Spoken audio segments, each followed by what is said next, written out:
de casa que acompanhou a Conexão de hoje. Para rever esse ou outros conteúdos do canal Futura, acesse os canais Globo. Agradeço a companhia e até a próxima.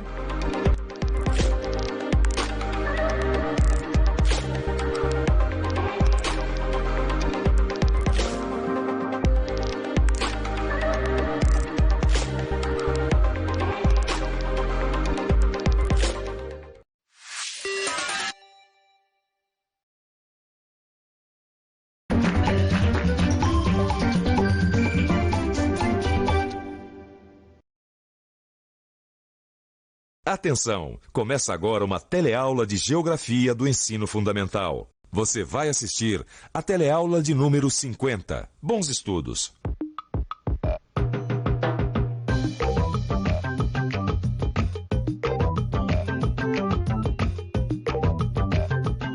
Você conheceu a Geografia Econômica Mundial. Em outras palavras, os principais blocos geográficos e econômicos que dominam o mercado mundial. A América do Norte com o NAFTA. A União Europeia, o Japão e os tigres asiáticos. Conheceu um pouco mais do que acontece no leste europeu depois da queda do Muro de Berlim. Entendeu por que a Índia e a China são consideradas as baleias da economia mundial. Conheceu a Oceania, uma região de importância estratégica na economia do mundo. Constatou o incrível poder do fundamentalismo islâmico. Por fim, viu a situação difícil por que passa o continente africano à entrada do novo século. Enfim, conhecemos juntos um pouco mais esse mundo em que vivemos. Um mundo que parece cada vez menor, pelo progresso dos transportes e das comunicações. Um mundo cheio de povos e culturas tão diferentes, que precisam estreitar as suas relações e buscar cooperação entre seus vizinhos. Mas um mundo ainda cheio de conflitos. Em outras palavras, um mundo distante de uma paz sólida. E nessa última teleaula do curso, você vai justamente verificar que ainda falta muito para que as nações do globo formem uma verdadeira comunidade mundial. E o caminho para a paz passa necessariamente pela colaboração internacional e pelo respeito às diversas identidades nacionais da guerra do planeta Terra. Então, vamos nessa? Vamos nessa, Pedrão.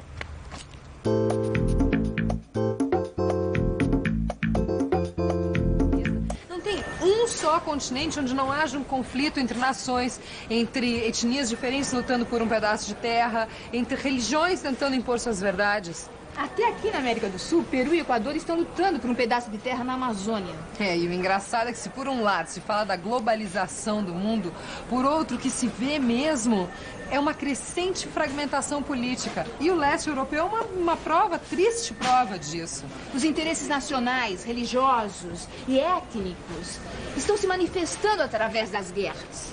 Isso sem falar nessa espécie de guerra civil que está acontecendo nos grandes centros urbanos, onde a violência é crescente. Nunca houve tanta violência nas grandes cidades. Inclusive São Paulo, que está batendo recorde histórico de assassinatos. Sem falar na miséria.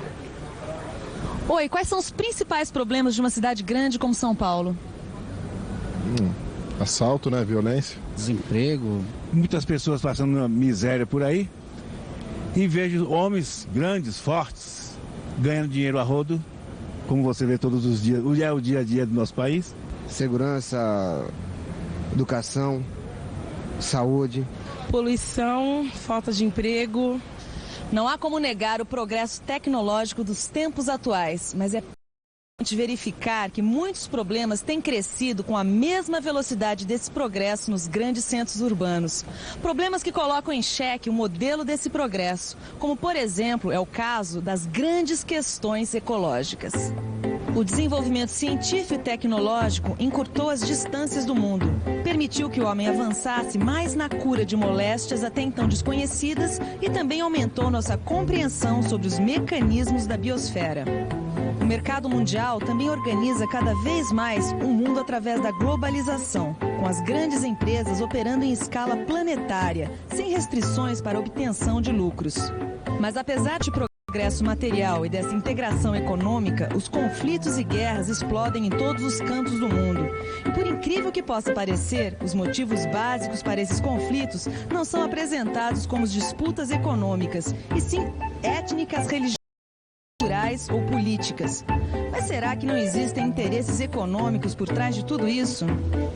Na verdade, a globalização também promoveu a ampliação do mercado mundial para mercadorias bem especiais, drogas e armas. Oi. confusão é essa que está acontecendo na cidade hoje, hein? Não para de passar helicóptero. Então você não sabe? Parece que encontraram um bandido aí na cidade, chefe de uma quadrilha internacional, metido com drogas. Estava escondido lá na periferia. Que coisa, vem parar justo aqui. Eu acho um horror essa história de drogas. Para quem tem filho jovem como eu, fica de cabelo em pé cada vez que lê notícias no jornal. É verdade. Existe muito dinheiro investido nesses negócios do tráfico internacional de drogas, né?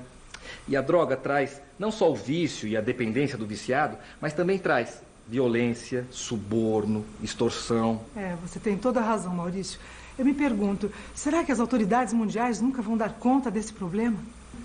Olha, não é querer ser pessimista não, mas esses negócios ilegais operam numa escala global, né? Eu acho que não existe nenhum órgão internacional capaz de reprimi-los eficazmente. Armas? Você está querendo dizer que o tráfico de armas é uma atividade lucrativa? Claro, Pedrão. Com tanta guerra no mundo, o tráfico de armas deve ser um negócio bastante lucrativo. Olha, tá aí uma coisa que eu não sabia, viu? Mas quem que vende essas armas, hein? Será que não tem nenhum governo que possa controlar tudo isso? Mas como é que vai controlar a guerra, Pedrão? Ué, não tem aquele, como é mesmo o nome? É Nações Unidas? Ah, você tá falando da ONU? Isso. A Organização das Nações Unidas. Agora, eu não sei como é que a ONU pode influenciar nesse tipo de coisa, não. Aliás, eu queria ficar um pouco mais por dentro desse assunto, viu? Eu também, viu?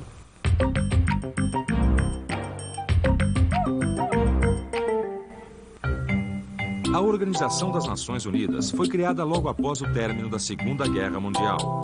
O seu objetivo era o de promover a paz e a integração entre as nações do mundo. Mas hoje em dia, a ONU é incapaz de garantir sua presença em todas as frentes de conflito abertas no planeta.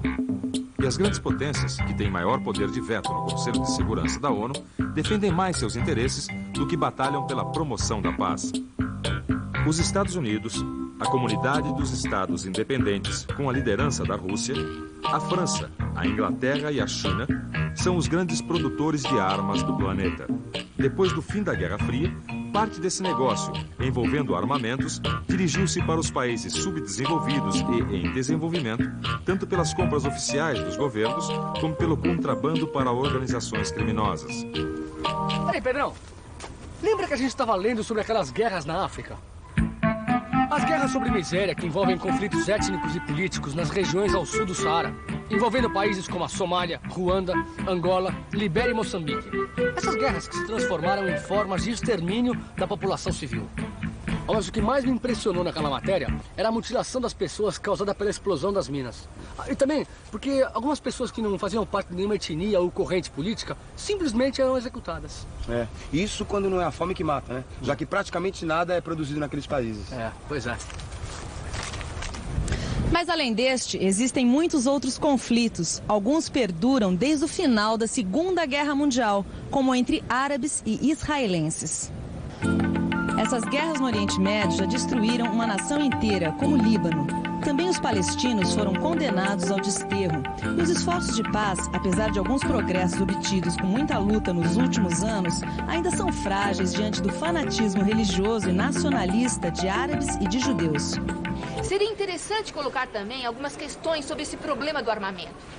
Hoje está todo mundo apavorado com as guerras, com o poder de fogo de certos países. Só que as pessoas se esquecem que esses países foram armados pelas potências desenvolvidas por motivos estratégicos. São as duas faces da moeda desse processo de globalização. Exato. Importante esclarecer que o tráfico de drogas e armas não teria atingido as dimensões que tem hoje se não crescesse a sombra do processo de globalização.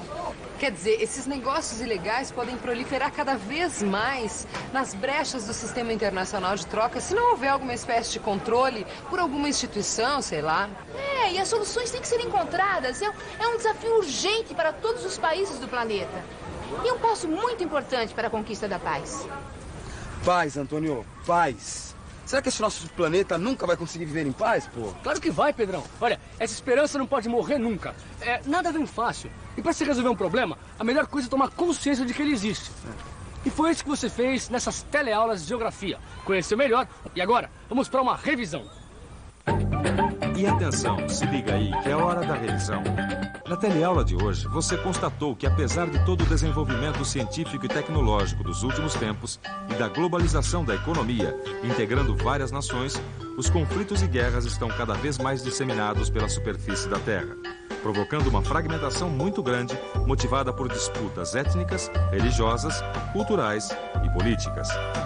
Viu também que a globalização ajudou a ampliar para o mercado mundial duas mercadorias muito especiais: drogas e armas, que vêm ampliando a violência em todo o mundo. E constatou que o desafio da conquista da paz passa pela solução destes problemas, como a criação de uma instituição de controle global para que os negócios ilegais não proliferem mais ainda nas brechas do sistema internacional de trocas. Agora é hora de você dar uma boa olhada nos seus livros de estudos e revisar tudo o que você aprendeu. Boa sorte!